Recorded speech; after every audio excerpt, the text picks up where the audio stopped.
දිවිය මොනතරම් සුන්දරදෝ දුකම කොයිතරම් සතුටක්දෝ මහකණු මුල්ලේ වජිර හිමි එහෙම නැත්නම් තවත් මූලාශ්‍රයක සලකන විදිහට වජිර මහකණු මුල්ල. ඉතින් මේ විදිහට නම් දෙකකින් සඳහන් වෙන කුමක් හෝ පුද්ගලයා විසින් රචිත පෙරම් පුරාගෙන සංසාරයේ සේනානක වෙල්ලෙද්ද මහත්මයාටින් ගීතවත් වෙන මේ ගීතය පිළිබඳ විචාරයක් තමයි අද ගෙනල්ලා තියෙන්නේ. ඒකට විශේෂම හේතුනේ මේ වර්තමානයේ අසන්නට දකින්න ලැබුණු සෝචනීය පුවත් කිහිපයක් හේතුවෙන් ජීවිතය පිළිබඳ යම් අවබෝධයක් ලබා දීමට තමයි මේකේ මුල්ම පරමාර්ථය එහෙම නැත්නම් ප්‍රධානම පරමාර්ථය වෙන්නේ. ඉතින් අපේ channel එක තමයි ඔයාලා subscribe කරලා එකතු වෙන්න. ඒ වගේම bell icon click කරලා තිබ්බොත් අපි දාන updates දිගටම ඔයාලා ගාවටම ගෙන්න ගන්න පුළුවන්. ඒ වගේම මේ වීඩියෝ එක බලන්නේ Facebook එකෙන් නම් එහෙම නැත්නම් TikTok එකෙන් නම් Instagram එකෙන් නම් ඒකත් අපි follow කරලා තියාගන්න. අපි දාන updates දිගටම ඔයාලා ගාවට ගෙන්න ගන්න. අපි යමු අද වීඩියෝ එකට. මම මෙහෙම කතා පටන් ගන්නම්. දවසක් ස්වාමින් වහන්සේ කෙනෙක් එහෙම නැත්නම් හාමුදුරුවෝ කෙනෙක් දුම්රියක ගමනක් වඩින ගමන් ඉන්නවලු. ඒ කියන්නේ කෝච්චි එක ට්‍රේන් එක ඕන එකක් කොහම හරි දුම්රියනේ කීයම දන්නවනේ හැමෝම. ඉතින් ගමනක් වඩන ගමන් ඉන්නවලු. මේ වෙලාවේදී මේ හාමුදුරුවෝ කොහොමත් සුපුරුදු විදිහටම පුරුද්දක් කරගෙන ඉඳියාලු. Taman දකින්න දේවල් නෝට්බුක් එක නෝට් ඩවුන් කරගන්න. එහෙම නැත්නම් පොතක ලියා ගන්න. කොහොම හරි මේ ගමන් කර කර ඉන්න දුම්රිය එකපාරටම නැවතුණාලු. නැවතුනන් පස්සේ ටික වෙලාවක් ගිහිල්ලත් කිසිම රිසල්ට් එකක් නැති නිසා එහෙම නැත්නම් කිසිම හැලහොලමක් නැති නිසා වටපිටාව වෙන මිනිස්සු කිහිප දෙනෙක් ගියාලු මොකක්ද මේ සිද්ධිය කියලා බලන්න. ඉතින් ඒ ගියපු පුද්ගලයොත් ටික වෙලාවක් ගියාට පස්සේ ආපහු ආවලු කිසිම දෙයක් නැතුව. ඊට පස්සේ සුපුරුදු විදිහටම නැවත දුම්රියේ ගමන් මාර්ගය ආරම්භ කරාලු. ඉතින් ඊට පස්සේ දැන් හාමුදුරන්ට කුතුහලෙත් එක්ක වැඩි මොකක්ද මේ නැවතුනේ ඒක පාරටම කියලා. ඉතින් මහ හරි දෝෂයක් වෙන්නේ නැති කියලා හිතාගෙන ඉදිරියට යද්දි ටිකක් ජනේලෙන් ඔළුව දාලා බලද්දි දකින්නවලු එක තැනක මහා සෙනගක් රැස් වෙලා ඉන්නවා. ඒක දැක්ක ගමන් අර ගියපු පුද්ගලයෙක්ගෙන් ඇහවලු මහත්මයා මොකක්ද මේ එළිය මහා සෙනගක් දුම්රියත් එක පාටම නැවතුණා මොකක්ද මේක හේතුව මට හිතා ගන්න බෑ. ඉතින් ඔහොම කියලා ඇහුවන් පස්සේ කීවලු හාමුදුරනේ කෙල්ලෙක් කෝච්චියට පැනලා කීවලු. ඉතින් ඒකට ඒක අහපු හාමුදුරුවෝ කීවලු අනේ අපරාධේ පව් වසරන ජීවිත ඔහේ බාල්දු වෙනවා කියලා.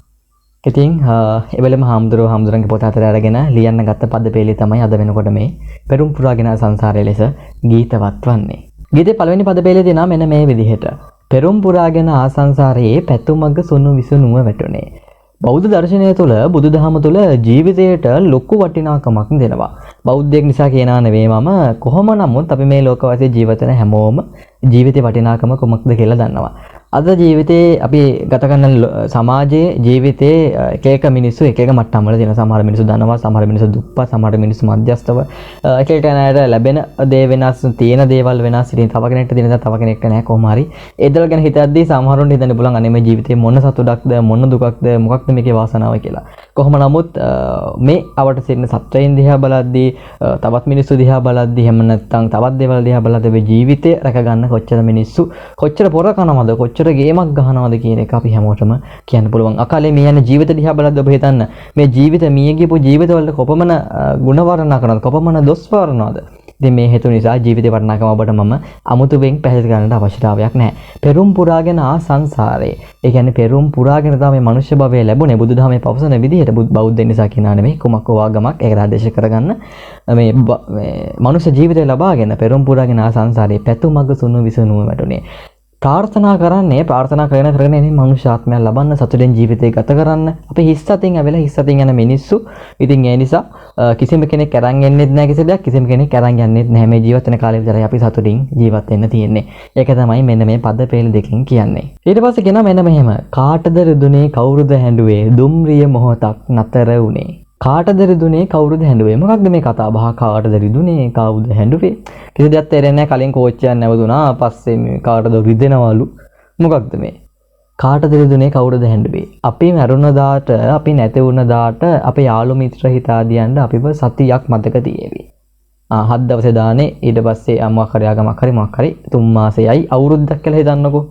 ඊට පස්සේ ඔන්න මෙහෙම එකක් ඉදියද කිසි දෙයක් මතක නැහැ. අවසානයේ කොහොම අපි ගැන මතක තියෙන්නේ අපේ ඥාති හිත මිත්‍රාදීන්ට. එහෙම නැත්නම් ඥාති ළඟම ඥාතීන්ට එහෙම නැත්නම් තමන්ගේ දෙමාපියන්ට විතරයි. කොහොම හරි කාටද රෙදුනේ කවුරුද හැඬුවේ. සමහර මේ මියගිය තරුණියගේ කවුරු හරි තරුණියක් හරි මං කල්ලන්ගේ තරුණියක් කියලා කාගේ හරි කිසිම කෙනෙක් මේ දුම්රියේ එදා ගමන් වාරේ රොය දෙන්න ඇති. නමුත් කවුද හැඬුවේ කාටද රිදුනේ කිසිම කෙනෙකුට රිදුනේ නැහැ කිසිම කෙනෙකුට ඇඬුවේ නැහැ. දුම්රියේ සිටින පුද්ගලයා බැලුවේ තමන්ගේ ගමන් වාරේ ඉක්මනින් අවසන් කරන්නට. ඉතින් ඒ වගේම මම අර කලින් කිව්වා වගේ අපේ දෙමාපියන් විතරක් අපි මරණ පස්සේ අපේ දුක තියෙයි අපි නැතුනම් පස්සේ එහෙම අකාලේ මියදුනොත් එහෙම දුක තියෙයි වෙන කාටවත් එහෙම නැහැ මෙහෙම කෙනෙක් ඉන්දියාද කියලාවත් අමතක වේවි. දුම්රිය මොහොතක් නතර වුණා. අර කෝච්චියේ නැවතුන මොහොත තමයි මේ විදිහට සංකේතවත් කරන්නේ. පෙරුම් පුරාගෙන ආ සංසාරේ ප්‍රාර්ථනා කරන මනුෂ්‍ය ජීවිතය දුර්ලභ මනුෂ්‍ය ජීවිතයක් ලැබුවා. පැතුමග සුණු මිසුණුව වැටුනේ. ප්‍රාර්ථනා කරපු දේවල් ඒ සතුටෙන් ඉඳින කාලය එක ක්ෂණයකින් නැති වුණා. කාටද රිදුනේ කවුරුත් හැඬුවේ. කාටවත් රිදුන්නේ නැහැ. කවුරුත් හැඬුවේ නැහැ. මේ ජීවිතය ඔහේ විනාශ වෙලා ගියා.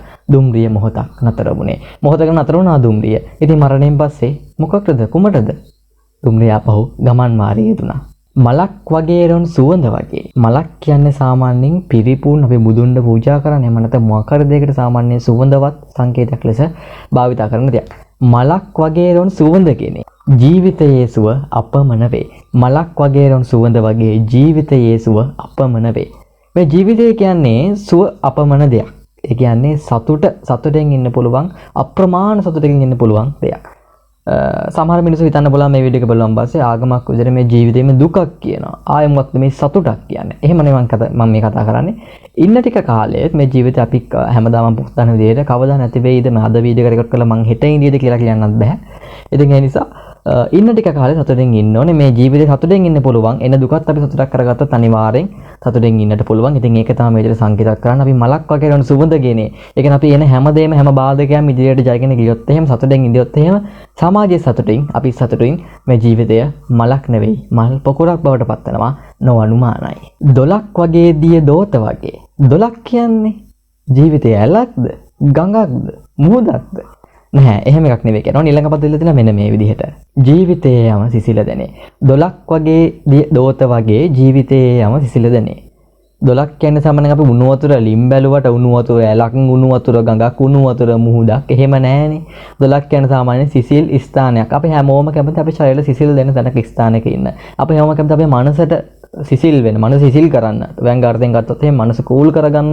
එහෙම නැත්නම් මනස නිරෝගීමත් කරන්න මනස සංසුන් කරගෙන ඉන්න. කියන්නේ කිසිම දෙයක් කියන්නේ කිසිම කරදරයක් පීඩාවක් නැතුව කිසිම දෙයක් කල්පනා කරන්න නැතුව නෝමල් එකේ ලයිෆ් එක ගත කරන්න ලයිෆ් එක වින් කරන්න අපේ බලාපොරොත්තු අපේ ටාගට් වල අපි හැමෝම කැමතියි. ඉතින් ඒක තමයි මෙතෙන් කියන්නේ. දොලක් වගේ දිය දෝත වගේ. දොලකින් ගත්ත දිය දෝතක් වගේ මේ මහා ජන කොටසකින් ගත්ත එක දෝතක් තමයි අපේ මේ ජීවිතය. ඉතින් මේ ජීවිතයේ වගේ සිසිල් වෙන සිසිල්ද ගත කරන්න මල කලින් කිය මලක් වගේ රොන් සුවඳ දෙනවා කියලා. ඉතින් මේ විදිහට පරිසර සුන්දරත්වයට එක්ක ආදේශ කරලා තිනවා කවි හරි අපූර්වට. මේ විදිහට සුන්දර ජීවිතයක් ගත කරන්න පුළුවන්කම තියෙද්දිත් මේ ජීවිත කාලයේ මියදෙන ගැන තමයි මේ ගීතයෙන් අපට ඔප්පු කරන්නේ. ඉතින් ඔන්න තියෙනවා ඊළඟ පද පෙළිය මෙන්න මේ විදිහට. වරක් තෙතක කඳුල ඇලි පිරුණාදෝ සිතට දරා ගනු බැරි දුක් වේදෝ. වරක් නැතක කඳුල ඇලි පිරුණාද? ඔබට ඔබගේ ජීවිතයේ එක වරක් හරි මේ ඇහැට කඳුලක් ඇවිල්ලා තියෙනවද? ඒ කඳුලක් ආවේ ඇයි? ඔබ නිතර ඒ ගැන වද වෙනවද? හිතට දරා ගන්න බැරි දුක් ඇවිල්ලා තියෙනවද? ඇයි මේ දුක් ආව කියලා හිතනවද? නිතර දවස් දෙකේ තුනේ සාතියේ මාසේ අවුරුදු ගණන් මේ ගැන කල්පනා කරලා වඩ ડિප්‍රෙෂන් වගේද? එහෙම නැත්නම් මේ කල්පනා කරලා අවසාන තීන්දුවගේ මරණයද? අවසානයේ මෙන්න මෙහෙම අපිට කියනවා. දිව්‍ය මොනතරම් සුන්දරදෝ දුකම කොයිතරම් සතුටක්දෝ. ඔයාගේ ජීවිතේට ඔයාගේ නැතර එක වරක් හරි කඳුලක් එන්නට ඇති. ඒකට මොකක් හරි ප්‍රශ්නයක් හේතු වෙන්නේ නැති. හිතට දරා ගන්න බැරි ප්‍රශ්න එන්නේ නැති. නමුත් ජීවිතේ කොච්චර සුන්දරද මේ එන දුක පැණි රස කරගත්තොත් මේ එන දුක සතුටක් කරගත්තොත් අතීතයේ කියනවනේ බලන්නෝ පැමිණෙන දුක පැණි රසයි කියලා. ඉතින් අන්න ඒ විදිහටම මෙයාලා කියනවා මේ නෙමෙයි හරි අපූර්ව ආදේශයක් මෙතන දෙන්නේ. ඔයාගේ නිතර එක දවසක් හරි කඳුල ලියාම නම් මේ ප්‍රශ්න ගැන නිතර කල්පනා කරලා වද වෙන්න එපා. මේ ජීවිතය අපි කොයි වෙලාවෙ සමුගන්නේද? මේ ජීවිතය අපි කොයි වෙලාව මේ හිස්සතින් යන ජීවිතයක්. ඉන්න ටික කාලේ සතුටින් ඉන්නට ඕනේ. ඉතින් මේ ජීවිතය අපි කොයි මොහොතේ සතුටින් ඉන්න පුළුවන් වේද? කොයි මොහොතේ අපට යන්න වේද කියලා කියන්න බෑ. ඉතින් දිව්‍ය මොනතරම් සුන්දරද? හැබැයි ඔබ පැමිණෙන දුක දිවියට ඒක සතුටක් බවට පත් කරගන්න ඕනේ. මම මේ කියන්නේ දුක සතුටට පත් කරගන්න කියලා වා සතුටින් ඉන්න පුද්ගලයා දුකක් හිතලා ඒක සතුටට පත් කරගන්න එහෙම කිසි දෙයක් නෙවෙයි. ඔබට මම කියන කලින් විවිධ මට්ටම් වල ජීවීන් තමයි ඉන්නේ. විවිධ මට්ටම් වල ජීවිත තියෙන්නේ මේ සමාජයේ. ඉතින් එක එක්කෙනාට එන බාධක වෙනස්, එක එක්කෙනාට එන සමහර එන්නවා ලක්ෂය ලයිෆ් ගත කරනවා. ඒකේ මිනිසුන්ගේ වාසනාව කියන්න පුළුවන්, පෙරපින කියන්න පුළුවන්. ඒක සමහරට කැමති දෙයක් හිතා ගන්නට පුළුවන්. ඉතින් එක එක්කෙනාට එන එක බාධා, එක එක්කෙනාට කාට හරි මං හිතනවා එහෙම දුකක් පීඩාවක් කිසි දෙයක් නැති කෙනෙක් එහෙම හොයාගන්නට අමාරු වෙති කියලා. ඉතින් ඒ එන දුකත් ඔබට සතුටක් බවට පත් කරගන්න පුළුවන් නම්, කන්වර්ට් කරගන්න පුළුවන් නම් ඒක තමයි මේ ලෝකේ ලබන ඉහළම සතුට කියලා තමයි මේ ගීතය අවසන් වලට මේ විදිහට සඳහන් කරන්නේ. ඉතින් වීඩියෝ එක ටිකක් දික් වුණා වගේ කියලා හිතනවා කොහොම හරි. සාරාංශය විදිහට ගත්තේ ඉතින් අර ස්වාමීන් වහන්සේ දුම්රිය ගමන් වාරයේ යෙදෙන ගමන් ඉන්නේදී දුටු සිදුවීමක් මේ විදිහට මේ ජීවිතේ ලොකු අර්ථයක් ගෙනත් දුන්නා. ඉතින් මේ ජීවිතේ අපි කොයි වෙලාවෙ සමුගනේද කොයි වෙලාවෙ අපිට යන්න වෙයිද? ඉතින් ඒ නිසා අපිට කාටවත් කියන්නට අමාරුයි. පුළුවන් විදිහට අනේකට උපකාර කරගෙන අපි පුළුවන් විදිහට සතුටින් ජීවත් වෙමු. ජීවිතේට බාධා එන මතක තියාගන්න දිනන මනුස්සයාට ඉදිරියට යන මනුස්සයාට නිකම්ම නිකන් ඉන්න මනුස්සයට කවදාවත් බාධා කරන්නේ නැහැ, ගල් ගහන්නේ නැහැ. අපි යම් සීමාවකට පහු කරන විතරයි මිනිස්සු ගල් ගහන ඊට පස්සේ ඒ මිනිස්සු අපේ ප්‍රේක්ෂකයෝ බවට පත් වෙනවා නොඅනුමානයි. ඉතින් අවසාන වශයෙන් මඩක් කියන්න තියෙන්නේ ඔබට දරා ගන්න බැරි දුක් වේවි. ඔබට නිතර කඳුලක් වේවි. ඉතින් දිගින් දිගට කල්පනා කර කර හේතුවක් නැහැ. හේතුවක් තිබුණත් මම මේ කොච්චර කිව්වත් ඔයා ඉන්නේ මානසිකත්වයේ නම් ඔයාට ඒ දුක දැනෙනවා නම් මම කොච්චර බන කිව්වත් කොච්චර කිව්වත් තේරුමක් නැහැ. ඒ දේ Tamanට දෙයමයි. ඒ දේ Tamanට දැනෙනවා. ඒක වෙනස් කරන්න අමාරුයි. ඉතින් කොහොම හරි මේ අහන්න දකින්න පුළුවන් දේවල් පහුගිය දවසේ සබරගමු විශ්වවිද්‍යාලය යම් හේතු සාධක මත මියගේ සිදුවාගේ ජීවිත බාන්න පව් අපරාධය අනාගතේ රටට වැඩදාය පුද්ගලයෙක් වෙන්න තිබුණා. ඊට පස්සේ බස් අනතුරෙන් නොහිතූ ලෙස ජීවිත ගණනාවක් බිලි වුණා. ඉතින් මේ ගත වෙන මොහොතේ අපට ගොඩක් දේවල් ඉගෙන ගන්න තියෙනවා. ඒකෙන් මේ ජීවිතය කියන්නේ తాවකාලික දෙයක්. ඉතින් ඒ නිසා දිව්‍ය මොනතරම් සුන්දරද දුක්කම කොයිතරම් සතුටක්ද. ඔයාගේ දුකත් අදම සතුටකට හරව ගන්න බලන්න. හැම වෙලෙම hina වෙලා අනිත් කාට උපකාර කරගමින් ජීවත් වෙන්න වග බලා ගන්න. ඉතින් එහෙනම් සෙනනක වෙරළියද මහතාටෙන් ගීතවතන මෙම ගීතේ අසන්නට අසල නැති කෙනෙක් 100,000 වාරයක් ඔබට මම කියන දේ මතක් වෙන්නේ නැති. මතක් කරනවනේ තව දෙයක්. මට වයස 18යි. මට මහලුකු අත්දැකීම් නැහැ. මේ වීඩියෝ එක බලන ඔබට මට වැඩිය ගොඩක් වයස්ගත වෙන්න පුළුවන් තරුණේ කෙනෙක් වෙන්න පුළුවන්. ඉතින් ඔබට මට වැඩ අත්දැකීම් රාශියක් ඇති. ඔබ ගැජස් පල්ලෙන් කමෙන්ට් එකක් දාන්න. මට මේ අවුරුදු 18 තුළ ලබන්නට හැකිය අත්දැකීම්, දකින්නට හැකිය අත්දැකීම්, මේකන ප්‍රේක්ෂකයන් ගැන කමෙන්ට්ස්, ඒ වගේම සමාජයෙන් එන දේවල්, මේ හැමදේම එකතු පහදු කරගෙන තමයි මට හිතට ආව දේවල් මම මේ විදිහට රෙකෝඩ් කරලා ඔයාලට දෙන්නේ. ඉතින් එහෙනම් දිව්‍ය මොනතරම් සුන්දරද දුකම කොයිතරම් සතුටක්ද. මතක තියාගන්න ඔබේ හදවතට ඒ වචන දෙක. ඔබට හරියනවා නුවණුමානයි. එහෙනම් අදට සමුගන්නාවල් හැමෝටම විජයග්‍රාහී සුබ දවසක්.